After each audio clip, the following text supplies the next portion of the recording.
Pak Panji bilang, penetapan tersangka penyibulan, ya itu kan sudah saya katakan, penetapan tersangka itu hanya nunggu waktu. Polisi sudah cepat, ya. Polisi sudah cepat bekerja, tetapi memang masyarakat dan wartawan selalu bertanya kapan dan kapan. Sejak dulu saya sudah bilang ini pastilah tersangka karena sudah masuk ke penyidikan, sementara yang satu yang dilaporkan hanya satu, kan berarti tersangkanya dia. Cuma agar tidak ada yang terputus, polisi bekerja dengan cermat, mengundang ahli hukum pidana, ahli agama, ahli teknologi, ahli bahasa, bahkan juga menguji laboratoriumnya, laboratorium forensiknya tentang ucapan-ucapan dia itu asli apa diedit, kalau dipotong bagian mana yang dipotong kan ketahuan semuanya. Dari situ kemudian dipanggil.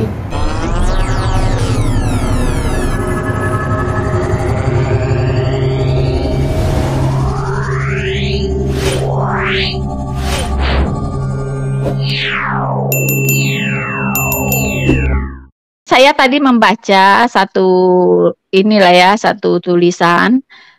Ternyata yang namanya Mahfud MD itu menjabat sebagai Ketua Dewan Penggerak Masyarakat Ekonomi Syariah. Udah pernah dengar belum? Ya, betul, ya? jadi ini terlihat dengan RI2 dong, sama dong. Iya, jadi ini saya mau lihatkan benang merahnya ya. Semoga kita bisa melihat ada benang merahnya di sini.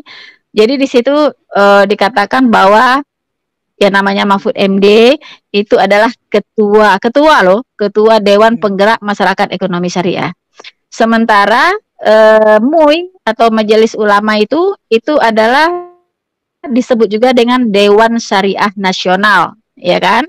Nah, Dewan Syariah Nasional ini atau badan pengawasnya yaitu RI2, ya kan? Ma'ruf Amin, kemudian termasuk juga Anwar Abbas.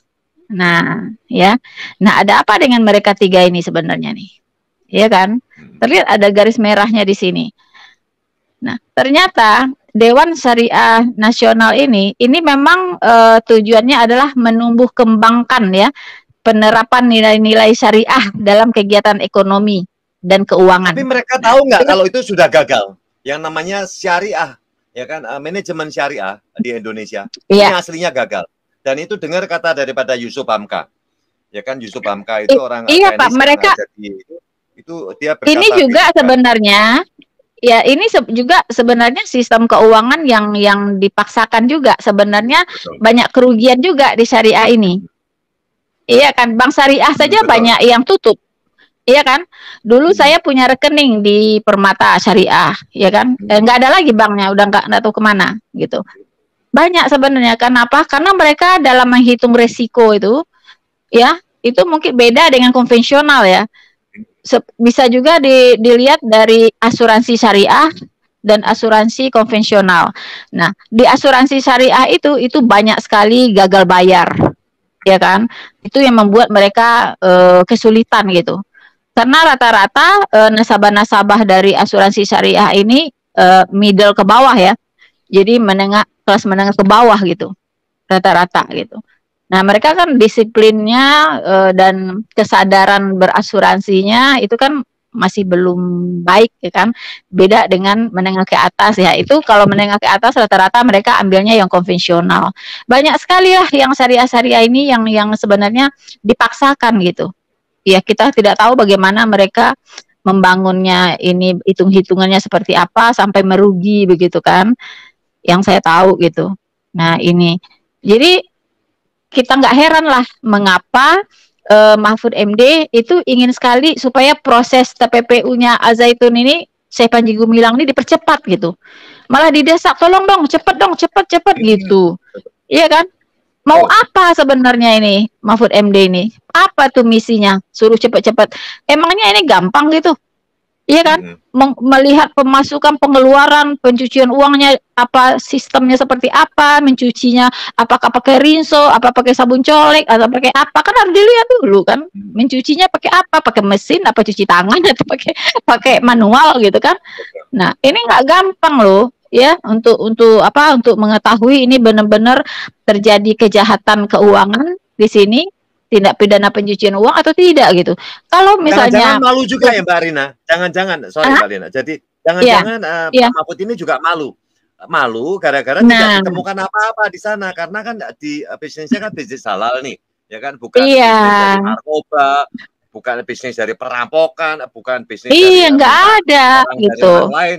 Ini kan legal. Iya, Dan sekarang dia malu, udah begitu legal. malu, pengen cepat-cepat supaya tinggal nanti satu, yaitu adalah penodaan agama. Penodaan Harapannya agama. Nah, kita kan melihatnya ke sana. Jadi nggak usah lah terlalu ribet-ribet, ya kan? Nggak usah lah terlalu diperdalam-dalam lagi. Nanti ketahuan kan itunya hoaxnya apa skenario-nya di situ kan. Pemaksaan kehendak lah gitu kan. Nah, jadi cepet-cepet aja gitu. Udahlah kalau nggak ada ya udah lanjutkan ini penistaan agama, penodaan agama kan gitu. Yang penting penjara aja maunya gitu. gitu, mau kita Iya kan? begitu gitu. Iya, Iya, yang penting penjara aja gitu. Ya, nah itu. Jadi dan itu nanti entah bisa fight, apalah. bukan penjara, bisa fight lagi. Ya kan karena kan banyak saudara-saudara kita kan tidak setuju kalau atau itu dibilang penodaan agama. Ya kan yang bilang penodaan Iya, agama itu orang-orang jadul yang memikirkan tentang iya, fikih yang zaman dulu. Kalau dengan adanya sekarang ini kan betul. sudah ada kemajuan zaman nih. Apakah mereka berpikir Iya, tentang kemajuan zaman ini kan mereka tidak tidak terlintas di benak-benak mereka itu. Silakan. iya, ya bagaimana ya kalau kita yang berpikir lebih apa, lebih moderat ya, lebih maju sedikit dari mereka. Itu namanya perbedaan pendapat. Itu tidak bisa dimasukkan ke dalam disebut sebagai penodaan agama gitu.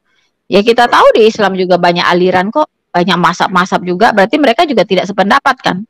Iya kan? Nah, apalagi sekarang, dulu aja sudah ada yang tidak sependapat. Apalagi di zaman sekarang, setiap orang itu punya pengetahuan, tingkat pengetahuan yang berbeda-beda, wawasannya yang berbeda-beda, ya kan? Kemudian tingkat pemahaman kecerdasan juga berbeda-beda. Bagaimana mau disamakan gitu? Jadi kalau saya melihat sebuah benda gitu, saya bisa definisikan banyak sekali benda ini. Kalau dilihat dari sisi ini seperti apa, dari sisi sana seperti apa, dari depan seperti apa, dari belakang seperti apa, ya kan? Kalau secara keseluruhan seperti apa, itu kan konsep pemikiran yang bisa berkembang gitu. Nah, tapi kalau misalnya harus disamakan, ya apa yang saya pikirkan harus sama dengan yang dia pikirkan, sementara background pendidikan saya dengan background pendidikan dia beda, ya nggak mungkin dong. Nah, masa kalau berbeda gitu dibilang itu penodaan agama gitu kan? Ya nggak mungkin lah. Gitu kita tahu juga bagaimana sih luasnya wawasan dari seorang Syekh Panji Gumilang. Beliau itu memang seorang pembelajar, ya kan? Beliau itu banyak membaca, ya. Bahkan beliau katakan koran bekas pun dibaca gitu. Yang penting setiap hari itu dia baca gitu kan. Apapun dibaca gitu. Nah, begitu juga yang diterapkan ke santri-santri gitu. Harus membaca. Ini sama dengan konsep pendidikan di luar negeri. Saya pernah belajar di Jerman, kuliah di Jerman. Kalau di situ kita temanya topiknya apa nih belajar hari ini? Air gitu. Itu nggak kayak belajar di sini, bahas tentang air, lihat dari buku di guru ngejelasin, kita mencatat, dia tulis di papan tulis, kita dicatat, nggak ada kayak gitu. Bukan ini tema air, minggu depan kamu bawa tulisan atau makalah tentang air, ya kan? Ya kita akhirnya mencari banyak buku tentang air gitu, bukan satu buku, banyak sekali referensi buku-buku. Kalau kita ingin menulis lebih luas, lebih mendalam lagi tentang air, kita harus membaca buku lebih banyak lagi gitu.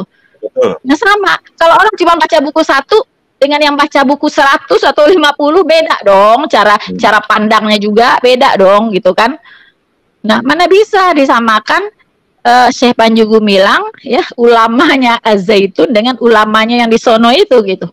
Ya mungkin baca buku juga enggak gitu. Bagaimana mau diseragamkan?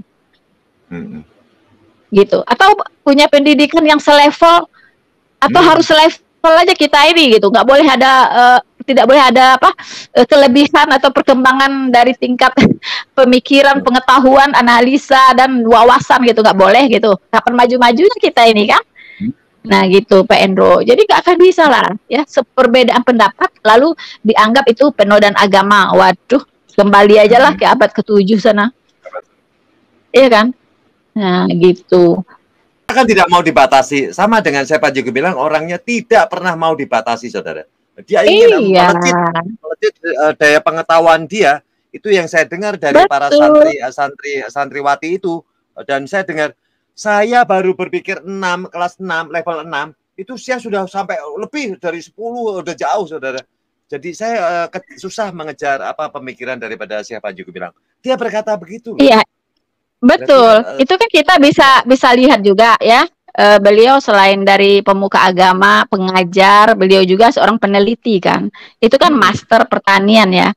Nah, itu juga beliau tidak berhenti melakukan yang namanya survei tentang tanaman ya, kayak padi yang Jepang itu bibitnya dicari dapat di mana, apa di Afrika atau di mana, di Al-Zaitun dikembangkan.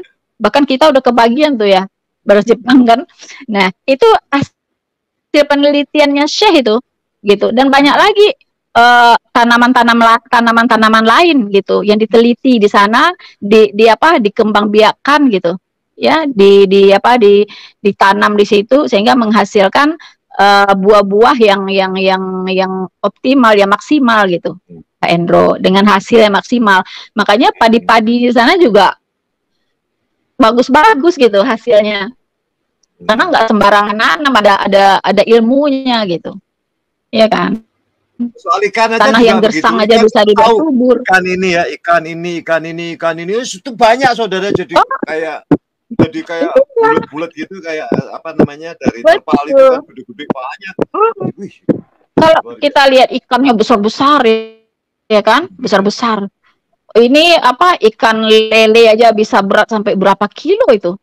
Terus sapi-sapinya juga bukan sapi-sapi biasa kayak di kampung-kampung itu, bukan. Beratnya satu sapi bisa sampai 800 kilo. Bayangkan aja. Itu nggak sembarangan loh. Itu memelihara sapi dengan keilmuan gitu loh. Beda dengan orang biasa pelihara sapi, cuma tinggal kasih makan rumput udah selesai. Kalau ini enggak, diteliti terus ya, apa yang kurang, nutrisinya apa-apa gitu. Jadi gimana ya, sayang banget lah ya, aset bangsa sepinter ini tapi dilecehkan sedemikian rupa, mau dimatikan gitu, aduh, saya bilang bodoh banget ya bangsa Indonesia ini ya. Bodoh banget gitu. Negara-negara maju kalau ada orang pinter di sana, dimanja banget Pak Endro. Ya, dipakai bagaimana kamu ilmunya bisa pakai untuk memajukan bangsa ini, dibayar mahal gitu kalau bangsa-bangsa maju gitu. Indonesia ini aneh gitu, banyak, makanya orang-orang pinter kita banyak dipakai oleh luar negeri, bangsa lain gitu. Karena di Indonesia nggak welcome, itu bodohnya minta ampun, sorry aja kalau saya ngomong bodoh, memang kenyataannya gitu. Iya kan, gitu. Karena kita udah pernah hidup di luar, jadi kita tahu, kita bisa bandingkan gitu. Orang tidak pengen punya kelebihan, saudara. Di sini ini repot. Dia pengen punya kelebihan, nggak boleh di sini. Lebih dari orang lain. Nggak boleh lebih gitu. Wah, ini bahaya nih. Kalau dia lebih pintar dari saya, bahaya nih. Saya bisa dilangkahin dia nih, harus dibabat nih, harus dibabat habis nih. Gitu kan? Iya. Kalau orang berpikir rasional, kalau bisa, murid itu harus lebih pintar dari guru, itu baru benar. Iya kan? Ini mah enggak di sini. Mau ini sendiri gitu. Enggak boleh ada orang yang lebih pintar dari kita. Saya punya perumpamaan begini. Misalnya nih, di ruangan yang sangat gelap, ya, saya punya 2 lilin, Pak Endro punya 10 lilin. Gitu. Nah, ruangan mana yang paling terang? Ruangan saya atau ruangan Pak Endro? Ruang Pak Endro dong, kan 10 lilin. Saya cuma 2, ya. Tapi karena saya ini orang bodoh gitu ya. Bodoh dan ya moralnya juga nggak bagus gitu. Saya ingin terang dari Pak Hendro. Apa yang saya lakukan? Apa yang saya lakukan? Saya tiup aja lilin Pak Endro semuanya. Dimatiin, iya kan? Saya matiin tuh lilin Pak Endro. Biar tinggal lilin saya 2 gitu. Pak Endro gelap-gelapan, saya terang. Tapi kalau orang pinter, Pak Endro, saya punya lilin 2. Pak Endro berapa tadi? 10 ya? Nah, supaya saya bisa lebih terang dari Pak Endro, saya tambah lilin saya jadi 2 kali lipat dari lilinnya Pak Endro. Kira-kira gimana? Lilin Pak Endro saya nggak tiup, ya kan? Nggak saya tiup, tapi saya memacu terus bagaimana lilin saya ini terus bertambah, sehingga saya betul-betul terang benderang mengalahkan terangnya ruangannya Pak Endro. Itu baru benar gitu, baru bisa maju bangsa ini kalau berpikir seperti itu. Tetapi kalau ada orang hebat, supaya kita kelihatan hebat, babat habis aja tuh orang sehebat itu gitu. Ini yang terjadi di sini Ya, sekarang udah. ini yang terjadi di Indonesia sekarang ini ya begitu itu. Ya kan? Itu memang Rakyat begitu. tidak punya Saya juga pilihan. heran loh. Heran loh. Senang lihat orang susah, susah lihat orang senang. Nah itulah. Ya. Iya Padahal kan? kita kan Ini bangga kan ya, senang dengar saya ini, waduh, lebih luar biasa saudara. Saya paling senang iya, lihat orang pandai. Ya kan? Saya anggap dia pandai. betul. Kalau sebenarnya nih, iya kalau sebenarnya kita benar-benar punya hati nurani yang bersih. Ayo dong, kenapa sih Al-Zaitun bisa maju begitu? Apa sih rahasianya? Kita cari tahu dong. Kenapa sih Al-Zaitun tuh bisa hebat seperti itu ya? Kenapa ya? Kita cari tahu. Dan kita dengan rendah hati, kita mau belajar ke sana gitu. Iya kan? Nggak malu-malu tuh nanya. Iya, ajarin dong Syekh, gimana caranya supaya pesantren saya juga bisa sehebat ini? Gimana sih Syekh rahasianya? Ajarin dong. Itu kan lebih bagus. Ya kan? Jadi sama-sama maju, Indonesia ini bisa maju gitu. Mbak Endro. Ya. Itulah jadi ini sebenarnya masalah mentalitas. Ya kan? Mental, kembali ke mentalitas. Gitu. Jadi revolusi mentalnya Pak Jokowi, enggak tahu lah, saya enggak mau ngomong sih. Ini ya saudara, maaf aja, tidak jalan. Pak Endro yang ngomong. Tidak jalan. Pak Endro yang ngomong. Saya bilang tidak jalan. Ya, kan, tidak jalan. Iya, tidak jalan. Apa yang sekarang terjadi? Sekeliling Jokowi, sekeliling Pak Jokowi ini itu musuh semua saudara. Dan dia itu musuhnya Jokowi. Siap menerkam Pak Jokowi sendiri. Ya kan ini yang berbahaya. Betul. Dan khawatirnya Pak Jokowi sadar nggak sih? Itu saya selalu tanyakan. Sadar nggak sih beliau ini gitu? Makanya saya pengen dia bersuara supaya kita tahu, ya kan? Apakah nyaring suara daripada si Pak Jokowi? Kita pengen dengar suara Pak Jokowi. Kayak apa sih? Kok sudah benar, lama kita tunggu-tunggu ini. Kita tunggu. Iya kan? Ya, semoga aja Pak Endro ada keberanian untuk bersuara.